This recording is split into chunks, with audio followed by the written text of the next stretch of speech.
So it's a nice time again we meet for the session of advanced financial reporting. So for today we are going to talk about a topic in advanced financial reporting, which is concerning share-based payment transaction. So when we talk about share-based payment transaction, this is what I mean as prepared in these relevant notes.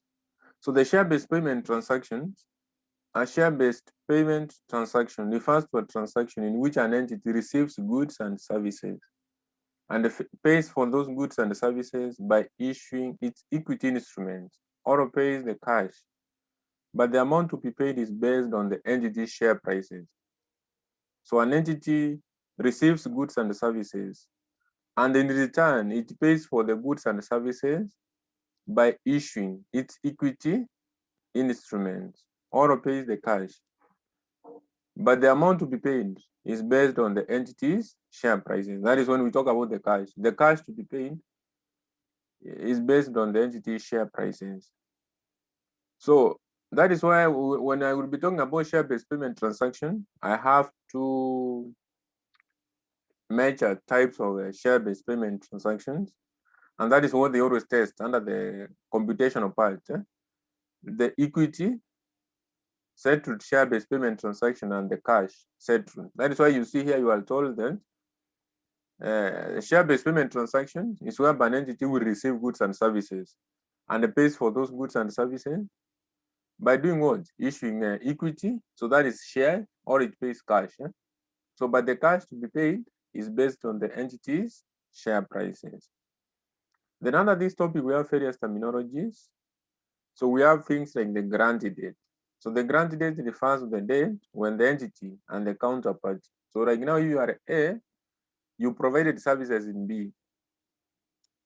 So the grant date to start with is the date when the entity and the counterpart entered into a share-based payment arrangement. So right now, the first day we entered into an arrangement with you that I will be providing my services to you. So before even I start providing the services, there is that date we made an arrangement. We entered into an arrangement. So that first day we talked and we agreed. So that was the relevant date, the grant date. Then the vesting condition refers to the condition that must be satisfied for the counterparty to become entitled to receive cash or other equity instruments. For example, now, for me to be entitled to be paid, I have to perform, I have to satisfy certain conditions. So these conditions can be of two types: performance condition and the service condition. Like now, performance condition, I have to perform up to a certain profitability level. If it's for an entity, if it was services I was giving, I have to give up to a certain profitability level. So performance conditions are conditions which require the counterpart to achieve a certain performance level in order to become entitled to equity instruments of the company. So an employee may be required to achieve a certain profitability level in order to receive shares of the company, in order to receive the shares of the company. Then service is all about, I have to provide my service for a certain period of time for me to be entitled for the payment. For example, employees to be entitled for a salary for a certain month, you have to work for the entire month, 30 days, for you to be paid your salary. So service condition is whereby an employee is required to provide services to the company for a specified period of time in order to receive equity instrument. Then another terminology, number 3. Remember that these were types of vesting conditions. So our terminology number 1 was all about the grant date. Number 2 is all about vesting condition. Then number 3 is all about vesting date. Vesting date. So it's the date when the counterparty became entitled to the equity instruments. So remember that there was that grant date when we entered into an agreement. This vesting condition, I have satisfied the conditions. I have performed according to level you needed. Service condition, I have provided my service according to a certain period of time, that is service condition. So that now once those are achieved, I'm entitled to be paid. I'm entitled to receive equity instrument. I'm entitled to receive cash. So that date when I'm entitled now to the equity instruments is what we call the vesting date. Then we move to vesting period. So vesting period is the date between the grant date, and the vesting date. So that date we entered into an arrangement. I have performed. I have just provided my services. So up to now, the vesting date. So between now the grant date, like now from today to the end of the semester. So we had agreed a certain date, even not today. We agreed on a certain date. I provide services to you. I will provide all through up to the end of the semester. So up to the end of the semester, I will be entitled for something from you. So between this period of the grant date when we agreed at the start, by the end of the semester, I will be entitled to receive either equity or cash. So between this period is what we call vesting period. Refers to the period between the grant date and the vesting date. Then what about the fair value, or we call the market value? So refers to the amount at which an asset could be exchanged or a liability settled between knowledgeable willing parties in an arm's length. This is arm's length, not arm's length. So this is arm's length transaction. So fair value, the price at which, the amount at which an asset could be exchanged or a liability settled between knowledgeable willing parties. Knowledgeable willing parties, this is the buyer and the seller. Willing buyer, willing seller. In an arm's length. Arm's length is all about without buyers. That is fine. Eh?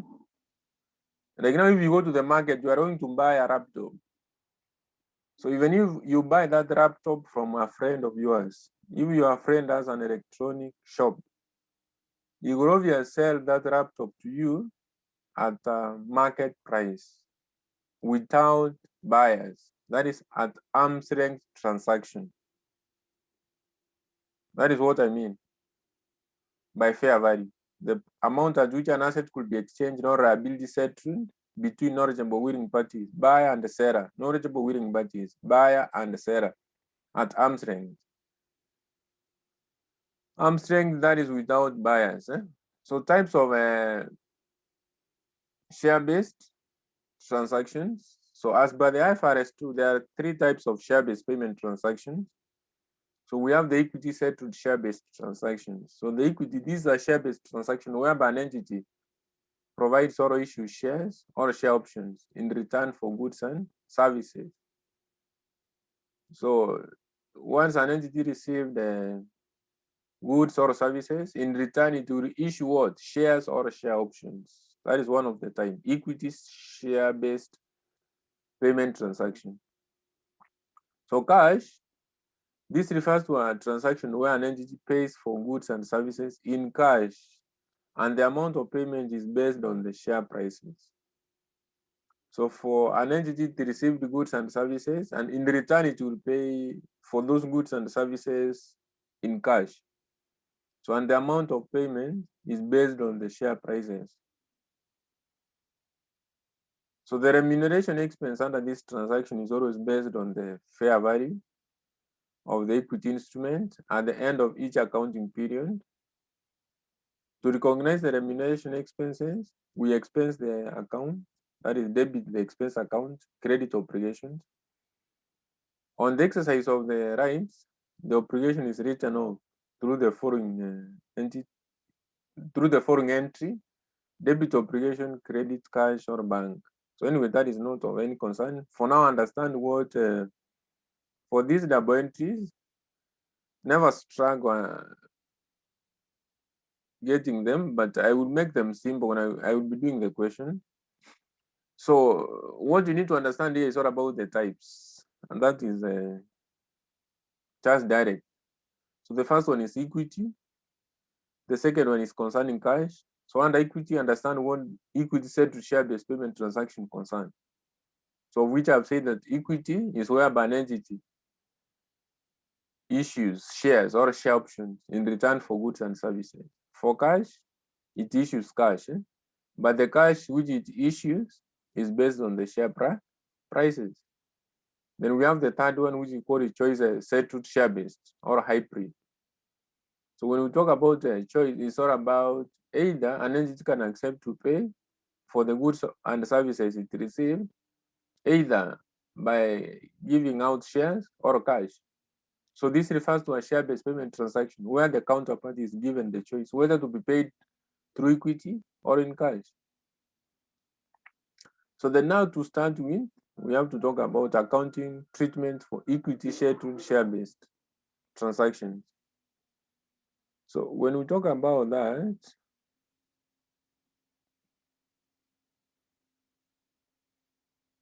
so when we talk about equity, so as per the IFRS 2, share-based payment transactions should be recognized immediately as an expense from the grant date throughout the vesting period.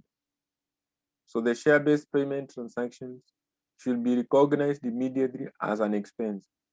Remember that the entity is paying for the goods and services it received by giving out shares or share options. So that's why you are told that as per the IFRS, share-based payment transactions should be recognized immediately as an expense from the grant date through the vesting period. You know what's the grant date? The date when the counterparty and the entity entered into a share-based payment arrangement. So now the basic rule, remember that we have started with equity, then I will be dealing with cash. For choice, it's just you choose either to be paid in terms of equity or in terms of cash. So once you understand the two, and that's what they always test in your exam, equity and the cash.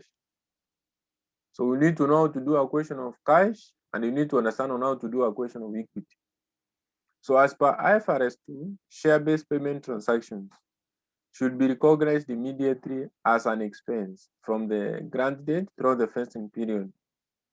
So the basic rule for share-based payment transaction is that an entity should measure the cost of services or goods received at their fair value. So that is the basic rule. So the equity should be valued at their fair value throughout the vesting period, irrespective of the changes in the share prices. The equity should be valued at their fair value. So the fair value you are supposed to use is the one which is provided as per the grant date. So the equity should be valued at their fair value throughout the vesting period, irrespective of the changes in the share prices. So in short, the fair value which will prevail throughout the vesting period. When doing your equity, the fair value which will prevail throughout the vesting period is the one which will be given as per the grant date. As per the grant date. So for the illustration, I would be preferring to do the past paper illustrations. And that would be an easier way for you to understand.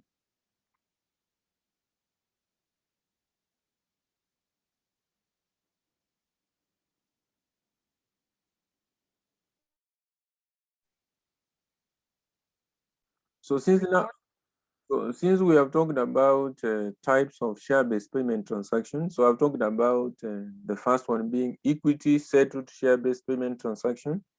The second one being cash settled share-based payment transaction. The third one being choice settled share-based payment transaction.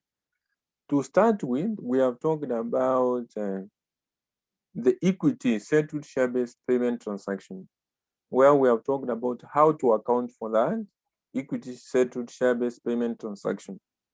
So now, for you to understand more about this equity share-based payment transaction, we have to move forward and do a question from the advanced financial reporting, that is for the 2016 sitting, that is, this is the relevant question anyway. So this question, this from 2016, or with this is May 2016, not May, but November, sorry for that. It is November 2016 question 4C. So it's a question of equity, share-based payment transaction.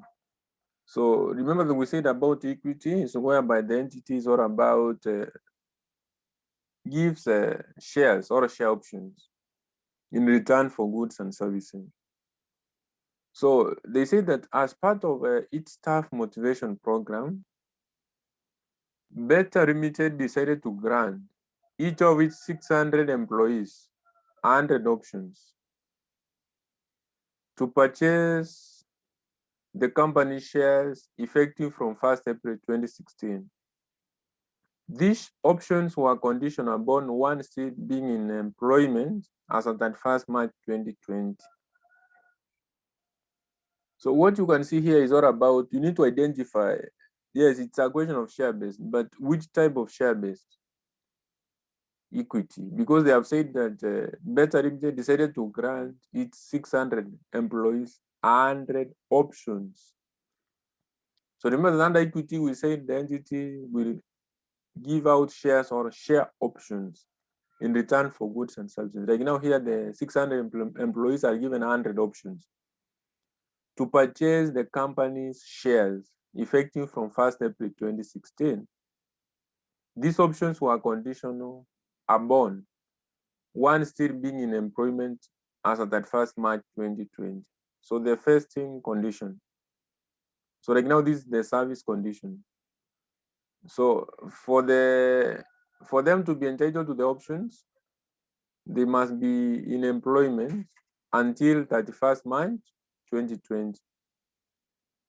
So the following additional details were provided with respect to the scheme.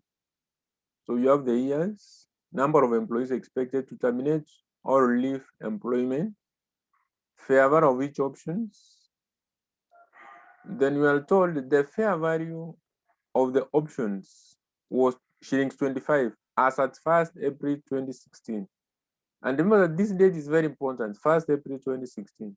This is the grant date, because if you see up here, they say that Better Limited decided to grant each of its 600 employees 100 options to purchase the company shares effective from 1st April 2016. That is the date when they agreed. When the company decided to grant 600 employees 100 options to purchase shares, so that is the relevant grant date. So the fair value as by that date, 1st April 2016, is 25. And that one I said that when we are doing a question of equity, the fair value which will prevail throughout the vesting period is that fair value as per the grant date, which means that this 25 is the fair value which we are supposed to use, irrespective of the changes of the share prices for the respective years. That is what I meant when I was talking about this. I think now you can be understanding what we talked about here. This one, this basic rule here. The basic rule for share-based payment transaction is that an entity should measure the cost of services or goods received at their fair value. The equity should be valued at their fair value throughout the vesting period, irrespective of the changes of the share prices. The equity should be valued at their fair value as per grant date. This one is as per grant date throughout the vesting period, irrespective of the changes in the share prices. So that is according to equity.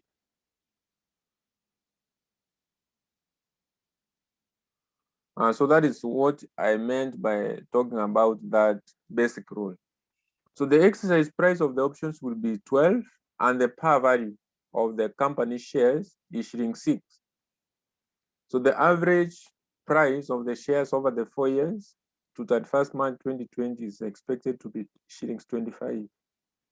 So what you are required to do is all about show how better should report the transactions of the above scheme as per the requirements of the IFRS 2. That is share-based payment over the 4 years ending 31st March 2020. Assume that all the eligible employees will exercise their rights on that 1st March 2020. So that is what you need to identify. First, determine which type of share-based payment transaction is this by knowing what employees were given. Were they given cash, options, or shares? So in order to determine if it's a question of equity, obvious they are given share or share options. If it's cash, they are given cash, but the cash they are given must be based on the share prices of the entity. Then now, once you know it's equity, know that the fair value to use is that fair value as per the grant date. So identify the grant date. Then when we move to cash, I will be talking about it later. So let us now do the requirements. Show how better should report the transactions of the above scheme as per the requirement of IFRS 2. So how it should report. So this is how it should report. So you talk about the year. So another column will have accumulated expenses. So then we have expenses for the year.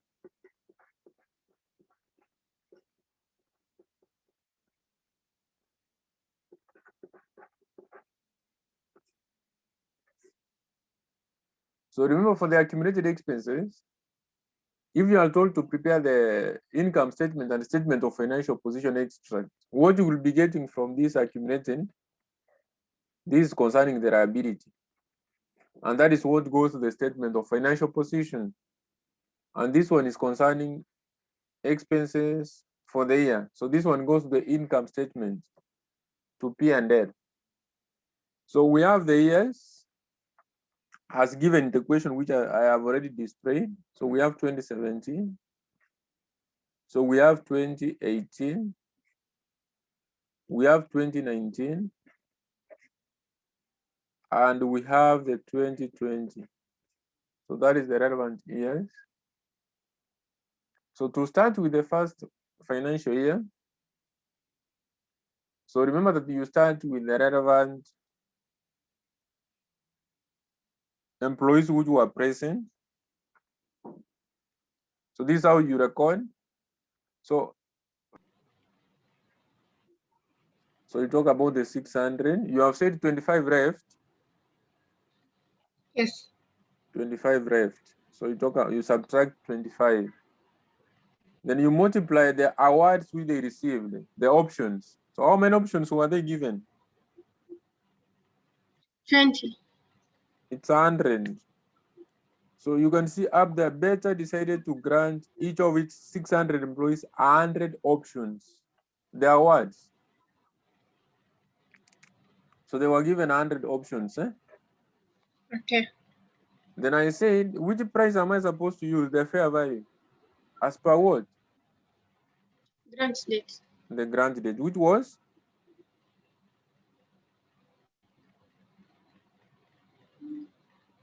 25. 25. And that is the one which will prevail throughout the fasting period. The fasting period is 2017, 2018, 2019, 2020. So for equity, that is the only difference with cash.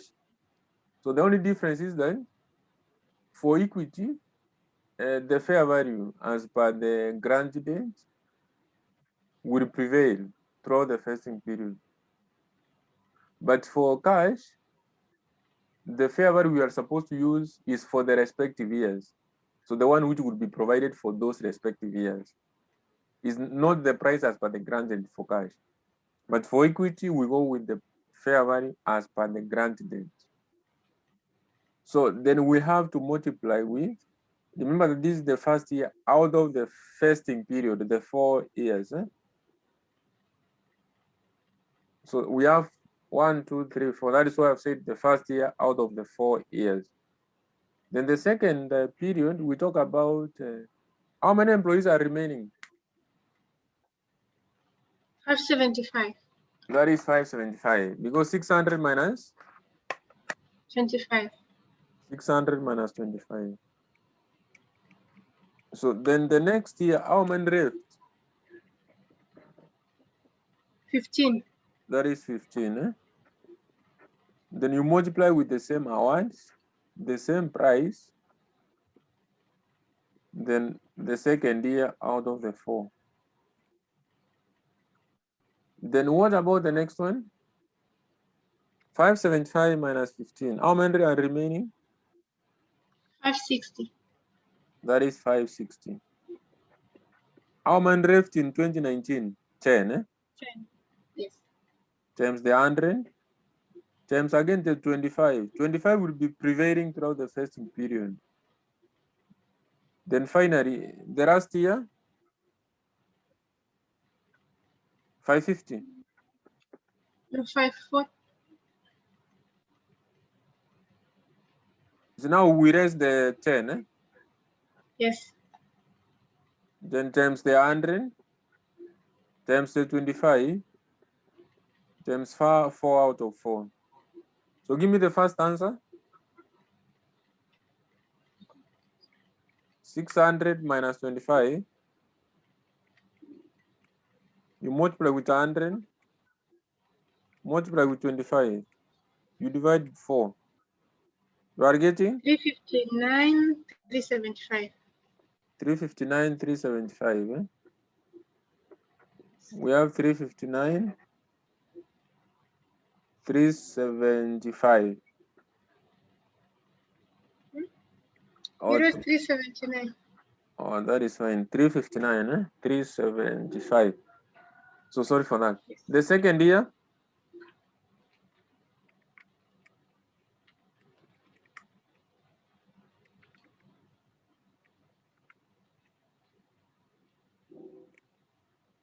I'm getting 700,000.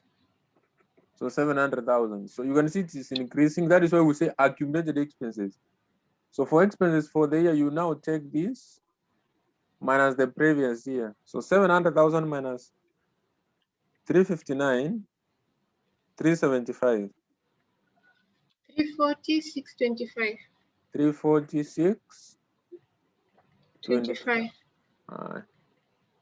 Then after that, 2019,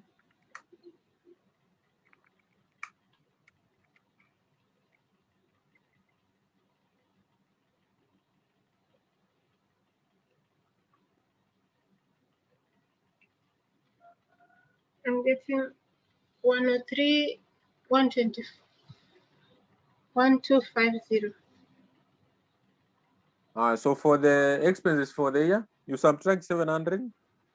So 1,031,250 minus 700,000 for the previous year. 331, 250. 3,250.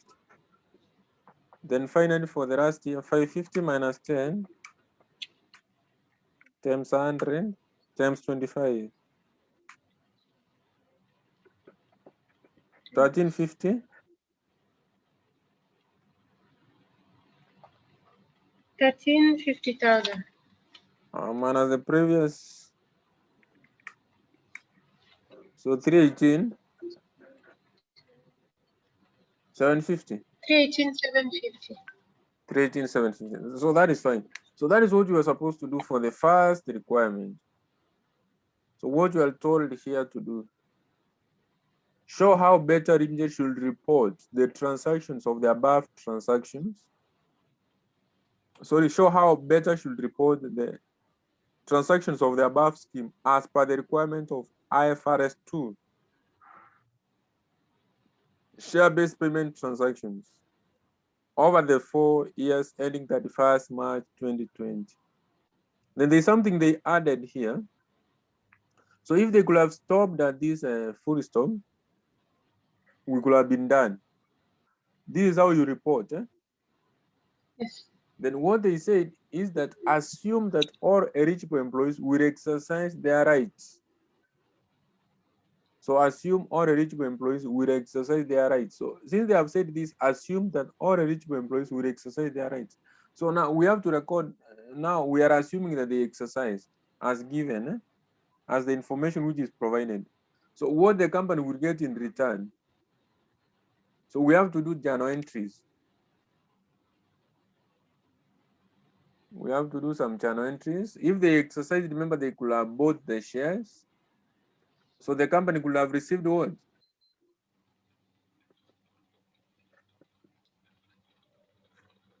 If you buy shares from an entity, what does the company receive? Cash. Cash. So we debit cash book.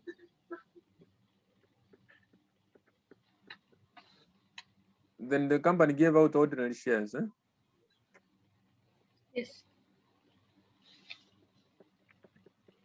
So remember that they said the employees which are eligible as at which date? 31st. Assume that all employees eligible will exercise their rights as at 31st March 2020. How many employees were there as at 31st March 2020? At the end of this year, 540. So you take 540, there's the options. The options which were they were provided with is 100. Yes. So if they exercise, they could have exercised with the price which is given. That is why they gave us the exercise price. Yeah. So the exercise price was 12. so the exercise price will be shillings 12. So we multiply with 12. And that is fine. But now the par value of the shares. Remember the ordinary shares are recorded at par value.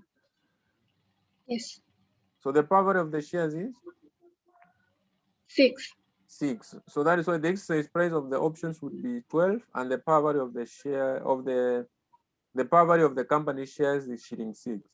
So the ordinary share capital will be recorded at par value. So that is 540 times the 100. We multiply with the par value, that is 6. That is one. Now the difference between the exercise price and the par value is what we call share premium. So there's a premium. Yeah. So the difference between this price, between the exercise price and the par value. So the shilling 6. So the 12 minus, so I'm getting this 6 by taking 12 minus 6. Okay. So you take 540 times 100 times 12. 648,000. So that is 640,000. Yes. So you debit that because now that is cash which is coming in. Then the others you credit. Yeah. So 540 times 100 times, 324,000. that is 324. Yes. So 324,000, and this is 324,000. So we say on exercise of share options. So you have to give a narration on exercise of share options. On exercise of. So after we are done with the question of 2016 November, that is a question of equity share-based payment transaction. So you can check the same question because this question was a copy paste for June 2013 question 3. So the question we have already done. So let us move now to the second requirement under this share-based payment requirements. That is concerning how to do the question of cash. settled share-based payment transaction. So in order to do cash, in order to do the cash settled share-based payment transaction, so for you to do the cash, so under the cash, we say that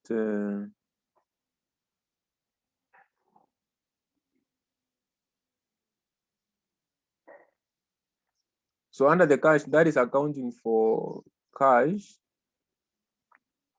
So cash settled share-based payment transaction, that is a cash settled share-based transactions occurs when goods or services are paid for at an amount that are based on the price of the company instruments. So you, in terms of cash anyway, but now the cash which you pay is based on the price of the company's instruments. So the expenses for cash settled transaction is usually paid in cash by the company, which we have already said. So in cash settled, the equity prices will change. The equity prices will change depending with the market fluctuation. So this is the main thing you need to understand here. This one. So in the cash settled, the equity prices will change depending with the market fluctuation, and therefore valuation of equity will be based on the share prices for each respective year. So remember that for equity, the price, the fair value which we have been using is as per the grant date. But now for the cash, it would be based on the share prices for each respective year. For each respective year.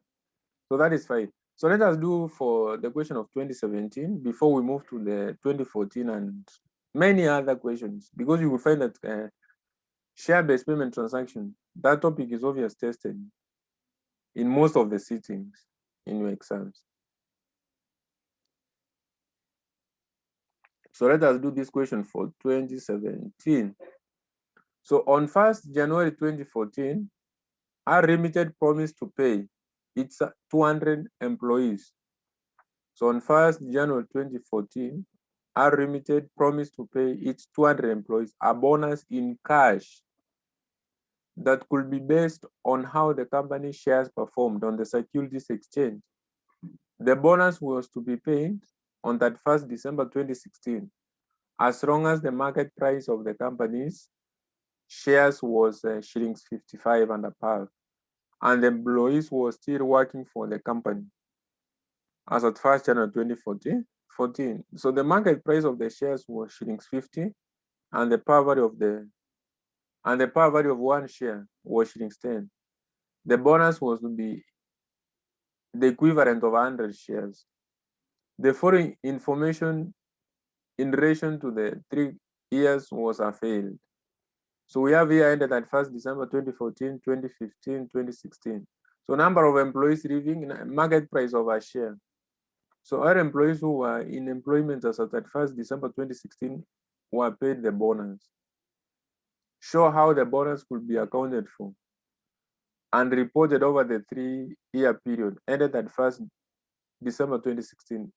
6 marks. So what you need to understand here is all about identifying which topic is this, is share-based payment transaction. Which type of share-based? Cash or equity? Cash. Because they have said on 1st January 2014, R Limited promised to pay its 200 employees a bonus in cash. But remember, we said that the cash which is supposed to be paid is based on the share prices of the entity. That is why you can see there are sentences here. This sentence, where my cursor is, this is the bonus was to be equivalent of 100 shares. So this one will never challenge you, because I have said the cash which is supposed to be paid is based on the share prices. That is why they say the bonus was to be equivalent of 100 shares. So it was in terms of cash, yes. So the 200 employees were given a bonus in cash, but now which award? So the awards which they received amounted to which figure? 100. So the bonus was equivalent of 100 shares. So then they say the bonus. So my second sentence, the bonus was to be paid on 31st December 2016, as long as the market price of the company shares was shillings 55 and above, and the employees were still working for the company. So as at 1st January 2014, the market price of the share was 50. So remember that 1st January 2014, that is the grant date. But on this question, since it's a question of cash settled share-based payment transaction, we are not concerned with the grant date as such. Because I said, when we talk about equity settled share-based payment transaction, is when we talk about the fair value which is supposed to be used, that fair value which is supposed to be as per the grant date. But when it's a question of cash, like now this one, settled share-based payment transaction, so due to the fluctuation of the prices and due to inflation rates, so the price to use is that price for the respective year. Like now, we disqualify the 50 which is given here as at 1st January 2014, which is as per the grant date. So we will never use that because this is a question of cash settled share-based payment transaction. So the prices to be used is the one which is provided for the respective year. So the market prices here, 55, 58, and 60. So those are the prices to use. And I think now you can be able to differentiate what we did under the previous question, which we used the 25, which was as per the grant date, because it was a question of equity. But now, since this one is for cash, the price to use is for the respective year, the 55, 58, and 60. And that is all. So we can do now the presentation, the requirements. Show how the bonus could be accounted for and reported over the 3-year period ended at 1st December 2016. So let us now report.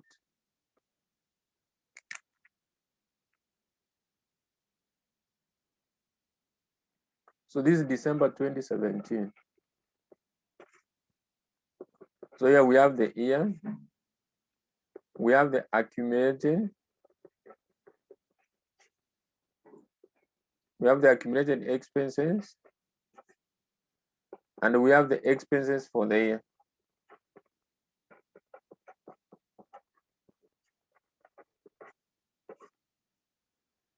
So our financial starts when? 2014. So we have 2014,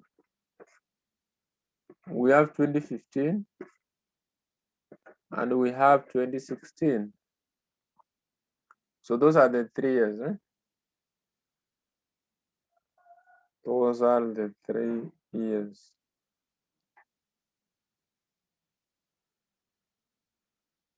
So what about how many employees were there 2014 initially? So the number of employees who were present.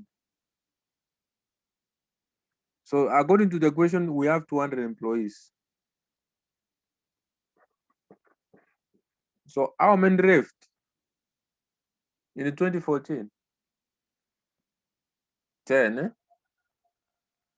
That is fine.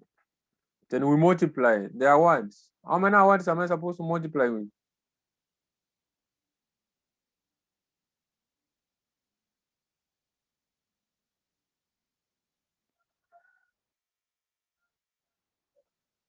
That is fine. I can see you are texting on the chat. So the 100.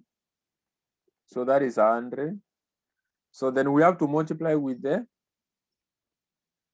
relevant price. So the fair value to use for the 2014, so the 55. Then we have to multiply with the first year out of the 3 years. Then the next, after 200, that is 10 left, the remaining 190. So 190 minus 15, because that is who left the second year times the 100. Now the price to use for the 2015,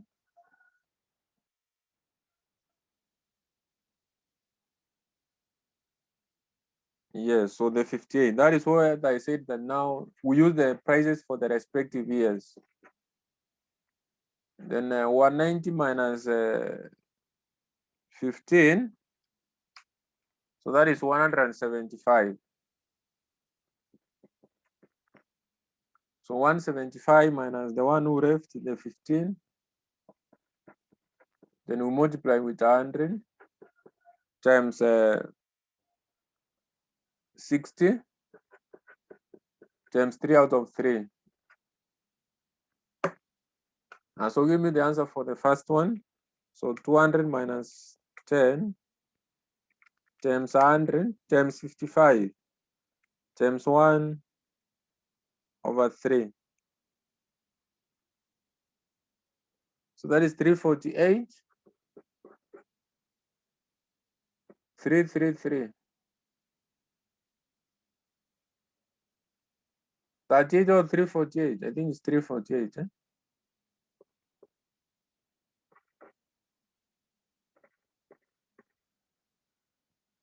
Then the second one, 190 minus 15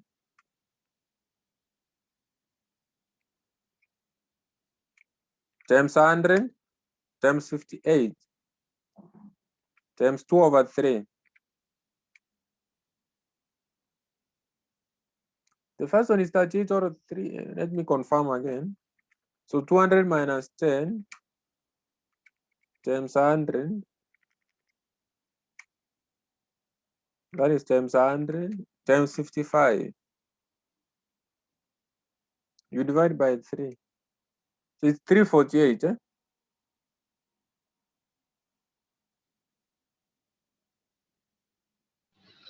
Yes, I did a mistake. Oh, that is 348. Then the second year?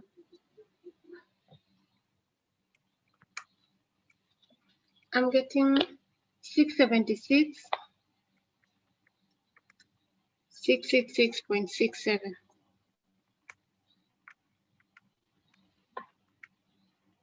I think 670. 6, Mm-hmm. 666. So let's say 667. Okay. If you minus the previous one, 348, 333,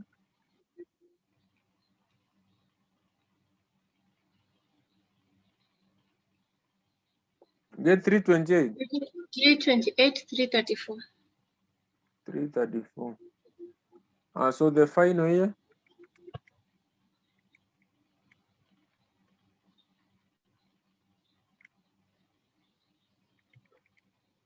960,000. so 960,000.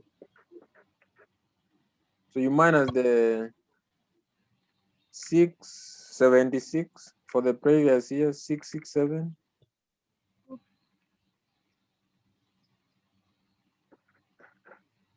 283.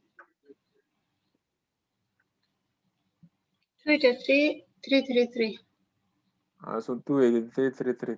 So that is what you are supposed to do. That is what you are required to do. So they have said show how the bonus could be accounted for and reported over the 3 years period ended at 1st December 2016. So we have done that.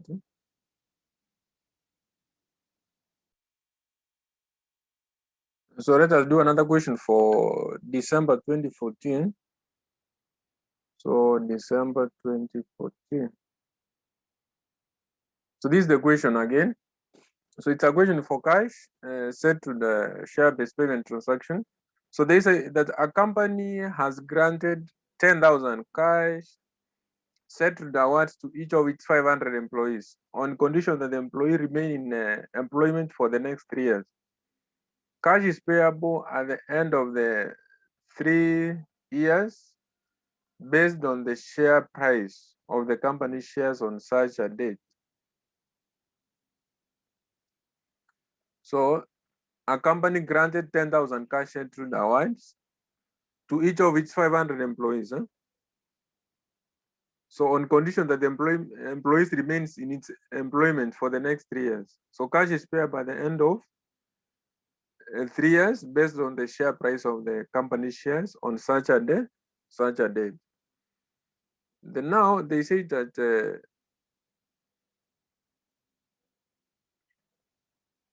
this is that 35 employees leave during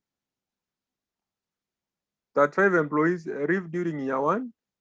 Then the company it's made that 60 additional employees will leave during year 2 and 3. The share price at the end of year one is 14.4. Then 40 employees leave during year 2. The company estimated 25 additional employees will leave during year 3.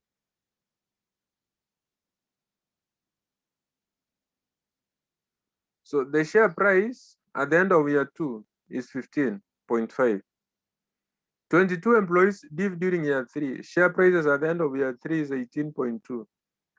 So how could have you dealt with the question of that kind? So let us do the presentation again. So this is a question of December 2014, question 4. December 20.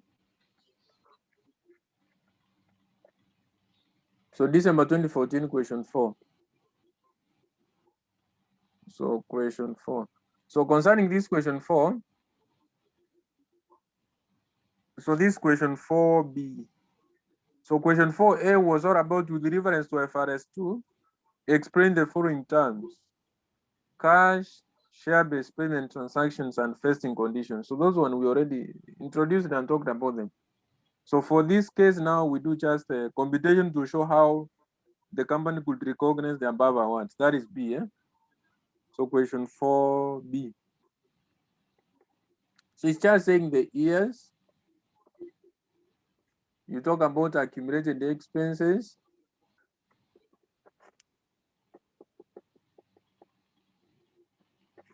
And we talk about expenses for the year.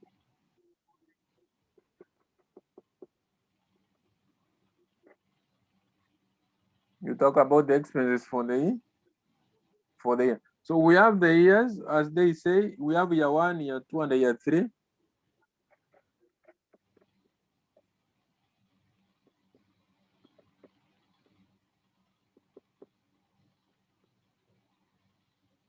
So we have year 1, year 2, and year 3. So if we talk about year 1, how many employees were there? The total employees who were there initially. So the company has, 500. so we have 500 employees. How many left in year 1? 35. So that is the actual. Then again, you can see they say the company has made that 60 additional employees leave during year 1, year 2, and 3. So they said this. 35 employees leave during year 1. Yeah. The company has made that 60 additional employees will leave during year 2 and 3. The share price at the end of year 1 is 14.4. So this estimate was made in year 1. So the company has made that 60 additional employees leave during year 2 and 3. So it's not that the 60 will be subtracted in year 2 and 3, but it will be subtracted in year 1 because it was an estimate which was made in year 1 that in year 2 and 3, 60 will leave. But it was an estimate for the first year. So you raise it in year 1. Okay. So the estimate, the 60, it was done in year 1. Times the awards, 10,000. 10,000. The price, that is the fair value, 14.4. 14.4. Times 1/3.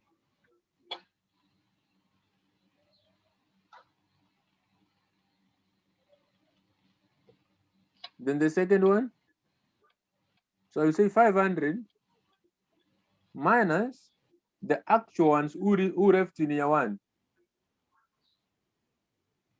35. 35. So you don't have to minus the 60. It was an estimate in year one.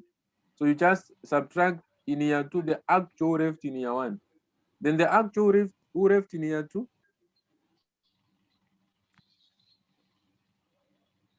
40. 40. Then the estimate, which was made in year two, they said that how many employees will leave in year three? 60. 60 or 25? Hmm? It was 60, eh? Sorry. So it was 25. It was 25. 25. Yes, 25. It was an estimate which was made that additional employees in year three, they will leave. Eh? The company estimated that 25 additional employees will leave during year three. The 25 was the estimate in year two. I think you can see here, 40 employees leave during year two. The company estimated 25 additional employees will leave during year three. It was an estimate which was made in year two. Estimate which was made in year two. So you raise it in year two. After you have subtracted the actual for year one and the actual for year two. Then you multiply with the ones, 10,000. Then the price, the respective 10.5. 15.5. Remember, this is cash settled. That is why you can see the prices are different for each year. Then for the final year, you take 500 minus the 35 for year one, 40 for year two. Then the actual for year three, 22. 22. So you multiply with the 10,000. So the fair value for the price that is for year three is 18.2. 10 times 3 out of 3. And that is how we are done with the question. So let me provide the answers or give me the answers. So 500 minus 35 minus 60.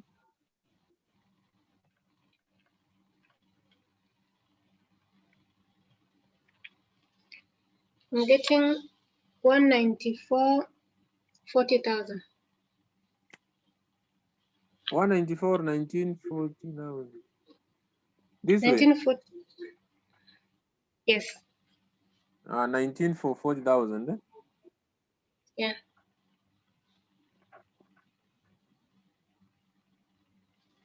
So the second year, 500 minus 35 minus 40 minus 25 times 10,000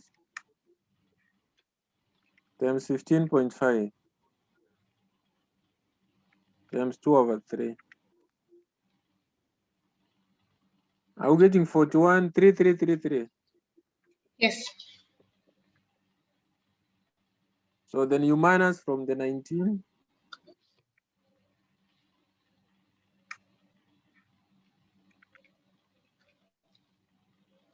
Getting 21. 21, 89, 33, 33. Then finally for the last year,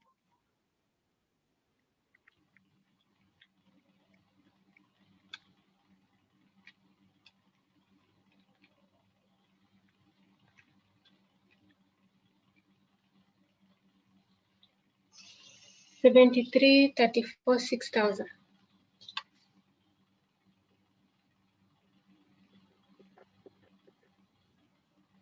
so you minus from 41, 33333.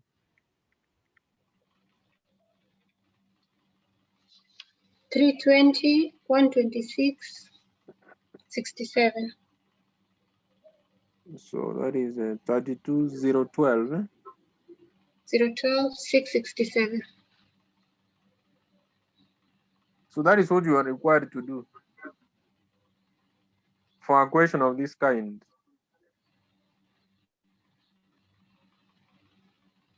December 2014, and that is what we did here.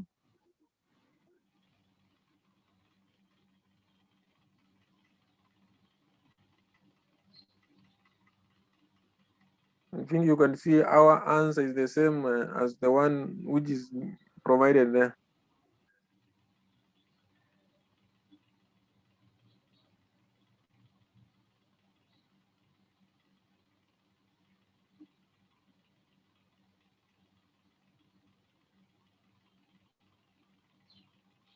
Any question? So to finalize this topic of share-based payment transaction, so obviously you always, or you are supposed to know about the disclosure requirements, and these are the disclosure requirements which you need to know under this IFRS 2. So the disclosure requirements. So disclosure requirements, that is according to IFRS 2.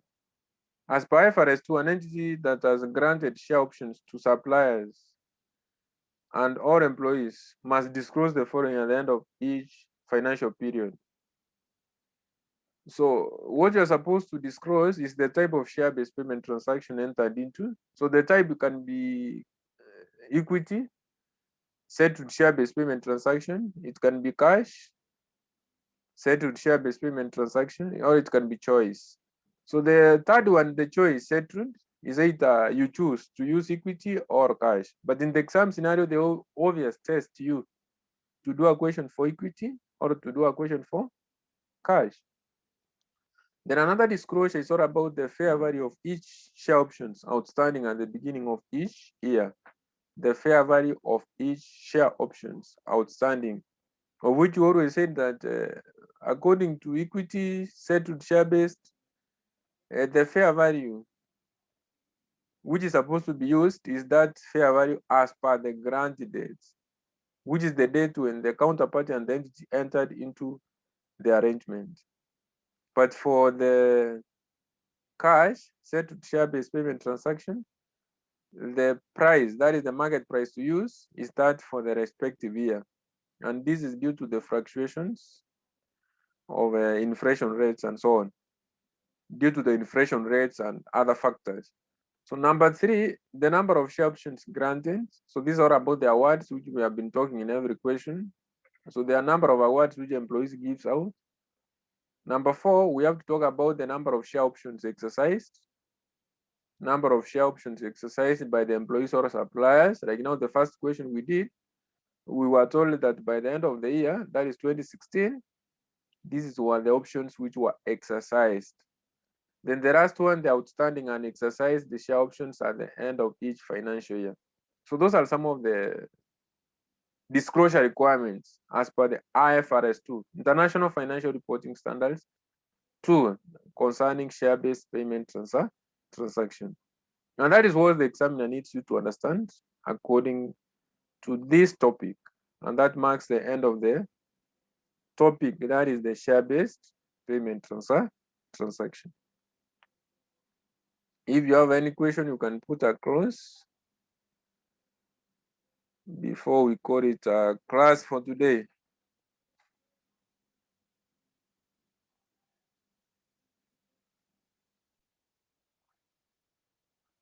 Nancy, you are free to ask.